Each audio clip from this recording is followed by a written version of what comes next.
شروع اللہ کے نام سے جو بڑا مہربان اور نہایت رحم کرنے والا ہے۔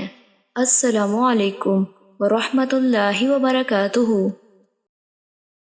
حضرت ابو ہریرہ رضی اللہ تعالیٰ عنہ بیان کرتے ہیں، رسول اللہ صلی اللہ علیہ وآلہ وسلم نے فرمایا، اللہ تعالیٰ فرماتا ہے، ابن آدم نے میری تکذیب کی حالانکہ یہ اس کے لیے مناسب نہیں، اور اس نے مجھے برا بھلا کہا حالانکہ یہ اس کے لائق نہیں تھا۔ رہا اس کا مجھے جھٹلانا تو وہ اس کا یہ کہنا ہے کہ وہ مجھے دوبارہ پیدا نہیں کرے گا جیسے اس نے شروع میں مجھے پیدا کیا تھا، حالانکہ پہلی بار پیدا کرنا میرے لیے دوبارہ پیدا کرنے سے زیادہ آسان نہیں۔ اور رہا اس کا مجھے برا بھلا کہنا تو وہ اس کا یہ کہنا ہے اللہ کی اولاد ہے، حالانکہ میں یکتا بے نیاز ہوں جس کی اولاد ہے نہ والدین اور نہ کوئی میرا ہمسر ہے۔ اور حضرت ابن عباس سے مروی حدیث میں ہے، اور رہا اس کا مجھے گالی دینا تو وہ اس کا یہ کہنا ہے میری اولاد ہے، حالانکہ میں اس سے پاک ہوں کہ میری بیوی ہو یا میری اولاد ہو۔ حضرت ابو ہریرہ رضی اللہ تعالیٰ عنہ بیان کرتے ہیں، رسول اللہ صلی اللہ علیہ وآلہ وسلم نے فرمایا،